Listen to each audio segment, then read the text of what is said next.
आपल्या चॅनलमध्ये स्वागत करते, नॅचरल सुरुवात करते. मंडळींनो, आज आपल्या श्री गुरुचरित्र ग्रंथाच्या वाचनाचा आणि आपल्या सप्ताहाचा 6वा दिवस आहे.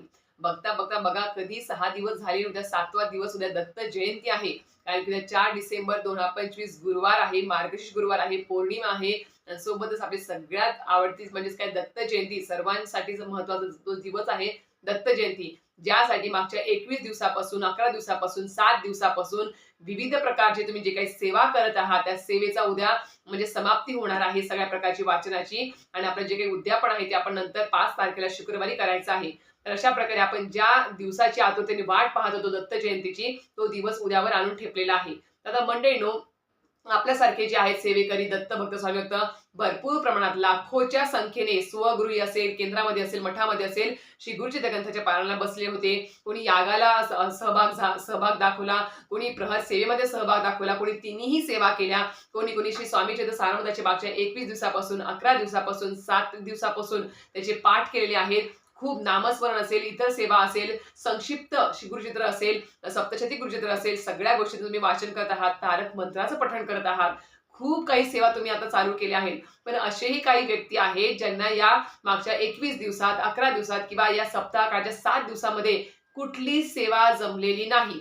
मग त्यांची काही वैयक्तिक कारण असेल, किंवा त्यांना सुट्टी किंवा त्यांना वेळ मिळाला नसेल, किंवा काही मासिक धर्म सूतक आला होता त्या काळामध्ये, त्यामुळे त्यांना कुठलीच सेवा जमली नाही त्या काळामध्ये, किंवा लग्न कार्य होते त्यामुळे त्यांना वेळ म्हणजे कुठलीच सेवा जमली नाही, एकही जमली नाही. आणि त्यांचं कुठेतरी मन नाराज झालं असेल की अरे दत्त जयंतीनिमित्त लाखो लोकांनी सेवा केल्या आहेत, काही ना काहीतरी आपली सेवा यंदा राहिली. कारण की दत्त जयंती वर्षात फक्त एकदाच येत असते. तर त्यासाठी मी तुम्हाला सांगू इच्छिते की मन नाराज करून घेऊ नका. कारण की आजच्या व्हिडिओमध्ये मी तुम्हाला सांगणार आहे की आपणास तर माहिती आहे की दत्त महाराज स्वामी महाराजांनी आपल्याला भरपूर काही दिलं आहे आपल्या आयुष्यामध्ये.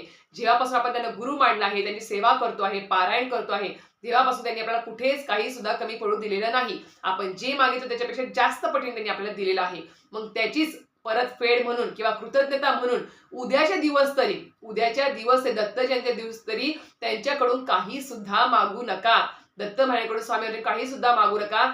फक्त आणि फक्त कृतज्ञता व्यक्त करण्यासाठी, एक गुरुदक्षिणा देण्यासाठी की तुम्ही आम्हाला गुरु म्हणून लाभले आणि आमच्या आयुष्यामध्ये तुम्ही जे काही गोष्टी आमच्या आयुष्यात चांगल्या घडवून आणल्या आहेत, आम्हाला योग्य मार्गावर तुम्ही चालत नेत आहात, त्यासाठी एक कृतज्ञता गुरुदक्षिणा म्हणून उद्या तुम्ही ज्या सेवा सांगणार आहे किंवा तुम्ही ज्या गुरुदक्षिणा जी सांगणार आहे ती तुम्ही नक्कीच उद्या करायला विसरू नका. आणि जे सांगणार आहे तुम्ही दिवसभरामध्ये कधीही करू शकता. पण खरं सांगते, उद्याचा एक दिवस तरी काढा. भले तुम्हाला मागचे 7 दिवस काही जमले नाही, मागचे 15 दिवस तुम्हाला काही जमले नाही, पण नक्कीच उद्याचा एक दिवस जो अतिशय प्रभावी दिवस आहे, उद्या गुरुवार, किती छान योग आहे. गुरुवार दत्तांचा वार आहे, मार्गशीर्ष गुरुवार आहे, सोबतच उद्या पौर्णिमा देखील आहे आणि दत्त जयंती आहे. म्हणून तुम्हाला सांगते की उद्या दत्त जन्मोत्सव होतो आहे. नक्कीच तुम्हाला जमेल ते सगळ्या तुम्हाला उद्या सेवा करायच्या आहेत. त्या सर्व सेवा तुम्हाला दत्तांना आणि स्वामी समर्थ महाराजांना ते आपल्याला समर्पित करायचे आहेत. म्हणजे काय गुरुदक्षिणा ती द्यायची आहे सेवेची. बस भले तुम्ही पंचपक्वाने घेऊन जाऊ नका, किंवा तुम्ही डझनभर केळी घेऊन जाऊ नका, पेढे डझनभर घेऊन जाऊ नका. त्याच्या बदल्यामध्ये तुम्ही फक्त आणि फक्त त्यांना उद्या सेवेची जरी तुम्ही गुरुदक्षिणा दिली ना, तरी सुद्धा ती कायमस्वरूपी त्यांच्याजवळ राहणार आहे. आणि ते त्यांच्याकडे स्वतःकडे एकही ती गोष्ट, एकही तुमची माळ, एकही नामस्मरण तुमच्याकडे ते स्वतःकडे ठेवून घेत नाही. त्याची परतफेड ते तुम्हाला योग्य वेळीवरती नक्कीच करत असतात. फक्त कसं असतं, आपण जे पंचपक्वान्न नेतो, पेढे उद्या नेणार, केळं नेणार, ते सगळं त्यांच्या फक्त चरणापर्यंतच राहणार आहे. त्यांच्या मुखात जाणार नाही आहे, त्यांच्यापर्यंत कायमस्वरूपी राहणार नाही आहे. कारण की थोड्या वेळ त्या गोष्टी तिथे ठेवल्या जातील, त्याच्यानंतर त्या उचलून आपल्या सगळ्यांना वाटल्या जातात.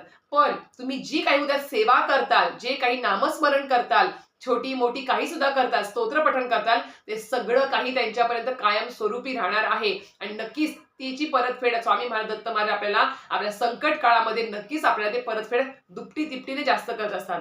म्हणून नक्कीच आजचा व्हिडिओ पूर्ण बघा, शेवटपर्यंत बघा, खूप महत्वाचा आहे. मागचे काही दिवस तुम्हाला कुठल्या सेवा जमल्या नसेल मला माहिती आहे. खूप लोकांना काही स्त्रियांना मासिक धर्म आला, कोणाला काय सुतक पडलं, विटाळ पडलं, ठीक आहे, ते दिवस गेले, पण तुमचं ते फिटलं असेल सगळ्या गोष्टी, तर उद्याचा दिवस गमवू नका. उद्याचा दिवस खूप अत्यंत महत्वाचा आहे आपल्यासाठी. तर नक्कीच तुम्हाला आजचा व्हिडिओ पूर्ण बघावा लागेल त्यासाठी. आणि जे काही तुम्हाला प्रश्न पडतील त्याचे सगळे उत्तर देखील तुम्हाला आजच्या व्हिडिओत मिळणार आहे.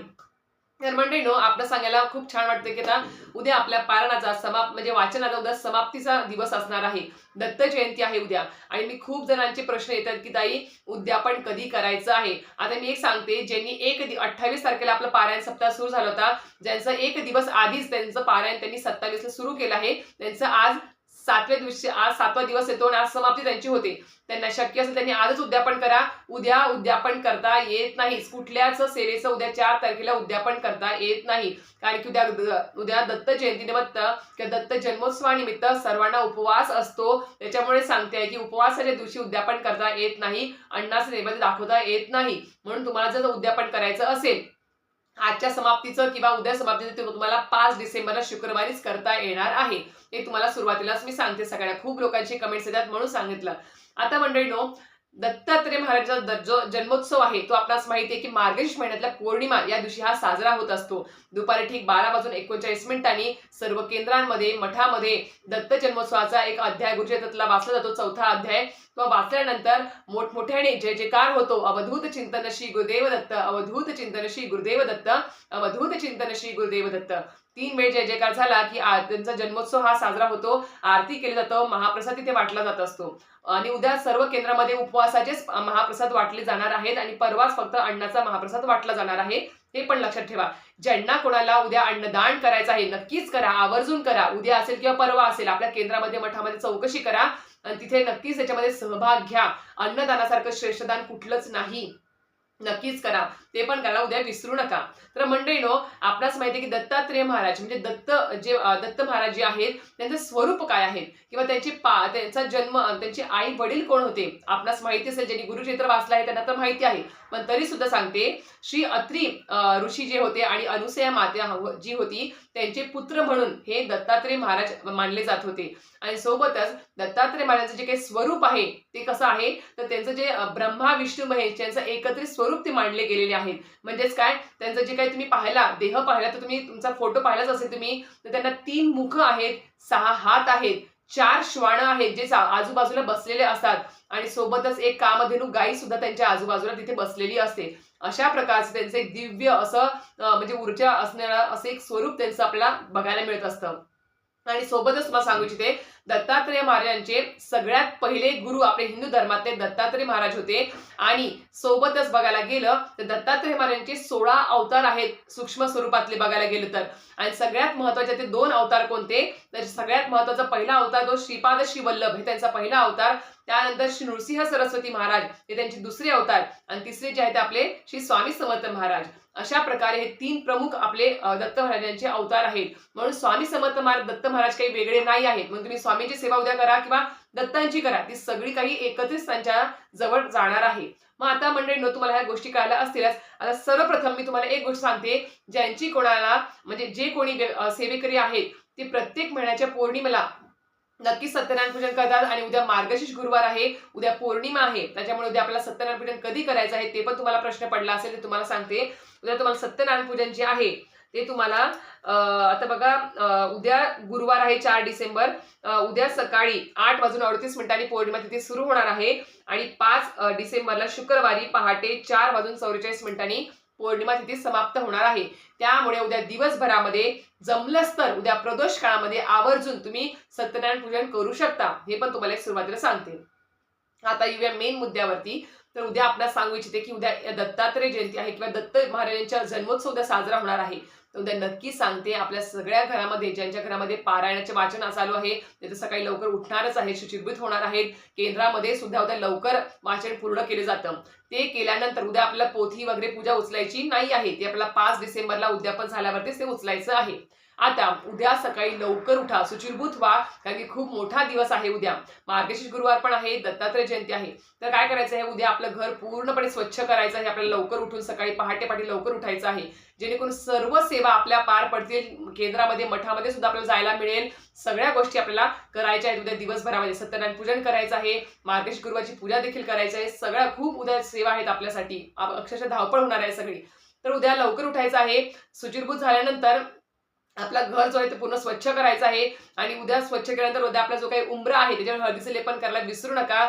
आणि हो, रांगोळी काढून आणि उंबऱ्यावरती हळद, कुंकू, फुलं, धूप टाकून त्याची पूजा करायला देखील विसरू नका, कारण उद्या दत्त जन्मोत्सव हा साजरा होणार आहे. आता जे कोणी सेवेकरी आहेत किंवा ताई दादा आहेत ज्यांचे घरामध्ये पारायण चालू आहे श्री गुरुचरित्र ग्रंथाचे, त्यांनी उद्या जर घरामध्ये दत्त जन्मोत्सव साजरा केला तर अतिशय उत्तम. मी त्याच्यावर व्हिडिओ केलेला आहे, तुम्ही जाऊन चेकआउट करू शकता की कशा पद्धतीने तुम्ही दत्त जन्मोत्सव तुम्ही साजरा करू शकता. ते त्या पद्धतीने करायचं आहे तुम्हाला. आणि उद्या तो दत्त जन्मोत्सव उद्या साजरा झाल्यानंतर उद्या दिवसभरामध्ये दोन्ही टाइम आपल्याला फक्त उपवासाचेच पदार्थ आपल्याला पोथीला आणि दत्त स्वामींना दाखवायचे आहेत. अन्नाचा नैवेद्य उद्या दाखवायचा नाही आहे. आणि दोन्ही टाइम आपल्याला आरती करायची आहे. दत्त जन्मोत्सवाला आरती करायची आहे दुपारी 12:39 नंतर आणि संध्याकाळी सुद्धा आरती करायची आहे नैवेद्य दाखवून आपल्याला. तर हे झाल्यानंतर आता सगळ्यात महत्त्वाच्या मुद्द्यावर येऊयात की उद्या आपल्याला गुरुदक्षिणा म्हणून काय काय करता येईल. सर्वप्रथम सांगते की दत्त महाराजांची कुठल्या सेवा तुम्हाला उद्या करता येणार आहे. सगळ्यात महत्वाचं उद्या दत्त बीज मंत्र तुम्हाला जास्तीत जास्त 1 माळ 11 माळी जास्तीत जास्त माळी तुम्ही नामस्मरण करा. उठता बसता चालता बोलता सुद्धा तुम्ही उद्या हे नामस्मरण करायला विसरू नका. कुठला तर दत्त बीज मंत्र ओम द्राम दत्तात्रयाय नमः, ओम द्राम दत्तात्रयाय नमः हा मंत्र आहे. हा दत्त बीज मंत्र आहे. नक्कीच याचं 108 वेळेस म्हणजे 1 माळ किंवा जास्तीत जास्त नामस्मरण उद्या करायला विसरू नका. याने काय होईल तर नक्कीच याने तुम्हाला शारीरिक आणि मानसिक यांचे तुमच्या या नामस्मरणामुळे दूर होणार आहे, कष्ट दूर होणार आहेत शारीरिक व मानसिक. त्यानंतर येतं ते म्हणजेच काय तुम्हाला अजून एक मंत्र सांगते श्री दत्तात्रयाय नमः. पहिला आहे ओम द्राम दत्तात्रयाय नमः, दुसरा आहे श्री दत्तात्रयाय नमः. हा पण तुम्ही जास्तीत जास्त वेळेस नामस्मरण करू शकता. सोबतच उद्या तुम्हाला एक श्लोक देखील म्हणायचा आहे. दिवसभरामध्ये तुम्ही जास्तीत जास्त वेळेस म्हटला तरी सुद्धा चालेल, एक वेळेस म्हटला तरी चालेल. तो म्हणजेच काय त्रैलोक्यनाथम त्रिगुणात्मक गुरुम त्रिनेत्र त्रिवाभिवद्यम. इथे मी तुम्हाला पीप करून देईल. हा श्लोक तुम्हाला हात जोडून मनोभावे श्रद्धेने तुम्हाला उद्या हा म्हणायचा आहे. आणि खरं सांगते हा श्लोक मनोभावे श्रद्धेने तुम्ही 2 टाइम 3 टाइम जेवढे वेळेस म्हणताल त्याची फलप्राप्ती काय होणार आहे तर तुमच्या आयुष्यातले सर्व अडथळे कामातले असेल कुठल्या पण गोष्टीतले असेल ते सर्व अडथळे दूर होण्यास मदत होणार आहे. हे झालं. आता ज्यांना कोणाला मागच्या 7 दिवसामध्ये कोणी ताई आणि दादा श्री गुरुचरित्र ग्रंथाला वाचनाला बसले होते पण मध्येच त्यांना मासिक धर्म आल्यामुळे थांबावं लागलं, त्यांच्याकडून सेवा पूर्ण झाली नाही किंवा सुतक विटाळ पडलं, सेवा पूर्ण घडली नाही, तर मन नाराज करून घेऊ नका. उद्याचा एक दिवस आहे. उद्या तुम्ही गुरुचरित्राचं जे काही 52 श्लोकी सारांश असलेलं जे काही श्री गुरुचरित्र ग्रंथ आहे त्यास तुम्ही उद्या वाचन करू शकता. एका बैठकीमध्ये ते पूर्ण 52 श्लोकी अध्याय तुम्हाला वाचायचे आहेत. कुठलं सांगताय मी सप्तशती गुरुचरित्र सार किंवा तुम्ही संक्षिप्त गुरुचरित्र आहे ते तुम्ही वाचू शकता. 52 श्लोकीचं आहे बघा, ज्याच्यामध्ये सारांश असतो ते तुम्ही उद्या पठण करू शकता, जेणेकरून तुम्हाला श्री गुरुचरित्र ग्रंथाच्या पूर्ण वाचनाचं फळ तुम्हाला मिळू शकतं, पारायणाचं फळ मिळू शकतं. त्यामुळे उद्याचा एक दिवस खूप महत्वपूर्ण आहे. नक्कीच हे तुम्ही स्तोत्र आणि जे काही तुम्हाला मी सांगितलं आहे जे 52 श्लोकी श्री गुरुचरित्र ग्रंथाचा सारांश ते देखील पठण करायला विसरायचं नाही आहे. आणि आता सगळ्यात महत्वाचं म्हणजे आपल्या आयुष्याचं सोनं करणारं आणि सगळ्यात आयुष्यात म्हणजे आपल्या सर्व गोष्टी आपल्याला मिळून देणारं जे अशक्य गोष्टी शक्य करणारी सेवा म्हणजेच काय श्री स्वामी चरित्र सारामृत या ग्रंथाचा उद्या एक पाठ का होईना उद्या आपल्याला करायचाच आहे. जे पारायणाला बसले आहेत त्यांनी सुद्धा, जे पारायणाला बसले नाही आहेत त्यांनी सुद्धा सगळ्यांनी उद्या एक पाठ श्री स्वामी चरित्र सारामृत या ग्रंथाचा नक्कीच करायचा आहे. एका बैठकीतच वाचायचा आहे, 2 बैठकीत वाचायचा नाही. एका बैठकीमध्येच 1 ते 21 अध्याय पूर्ण वाचायचे आहेत. ही सेवा उद्या करायला विसरू नका. उद्या नित्य सेवा पण करायची आहे, त्याच्यामध्ये खंड पडता कामा नाही. 11 माळी जप उद्या करताना श्री स्वामी समर्थ तो पण करा चालेल. तारक मंत्र असेल सुद्धा पठण करता तर तो पण करा, ते पण चालेल. अजून तुम्हाला जे काही दत्तात्रय म्हणजे स्तोत्र मंत्र माहिती आहे ते सर्व काही उद्या पठण करा. पण आवर्जून या सर्व काही सेवा मंत्र स्तोत्र पठण करायला उद्या विसरायचं नाही आहे. उद्या एखादं काम कमी करा बाकीचं दुसरं, पण या सेवांना नक्कीच महत्व द्या. कारण की मी परत एकदा सांगतो तुम्हाला, एखादी देवता असेल, इष्ट देवता असेल, आपले गुरु असतील, ते फक्त आणि फक्त आपल्या सेवेने नाम मंत्र स्तोत्राने आणि आपल्या पारायणानेच ते प्रसन्न होत असतात. कारण की त्याच्यामध्ये त्यांची स्तुती केलेली असते आपण आणि त्यांच्या नामस्मरणानेच ते प्रसन्न होत असतात. ना की तुमच्या पंचपक्वानांनी, ना की तुमच्या कुठल्या डेकोरेशननी, ना की कुठल्याच गोष्टींनी. फक्त आणि फक्त तुम्हाला आपल्या गुरूंना किंवा इष्टदेवतांना प्रसन्न करून घ्यायचं असेल, काही गुरुदक्षिणा द्यायची असेल तर ते फक्त आणि फक्त सेवेने त्यांच्यापर्यंत पोहोचवा. बस सगळं काही त्यांच्यापर्यंत पोहोचेल आणि तुमच्या पण आयुष्यामध्ये तुम्हाला येणारा जे काही आता नवीन वर्ष, डिसेंबर महिना शेवटचा महिना आहे आणि येणारं नवीन वर्ष जे आहे ते तुम्हाला खरं सांगते भरभरून तुमच्यावर दत्तकृपा स्वामी कृपा ही तुम्हाला प्राप्त होऊ शकते. तर अशा प्रकारे सर्व काही गोष्टी मी सांगितलेल्या आहेत. आणि अजून एक गोष्ट, उद्याचं म्हणजे उद्या समाप्ती होणार आहे वाचनाची, तर उद्याचं जे काही आपला उद्यापन आहे ते आपल्याला 5 डिसेंबरलाच करायचं आहे. 10:30च्या आरती पर्यंत तुम्हाला नैवेद्य करा तर नक्कीच करा किंवा दुपारी 12 पर्यंत तरी का होईना नक्कीच करा. तर अशा प्रकारे तुम्हाला आजचा व्हिडिओ माहिती आवडली तर नक्कीच लाईक शेअर सबस्क्राईब करायला विसरू नका. श्री स्वामी समर्थ.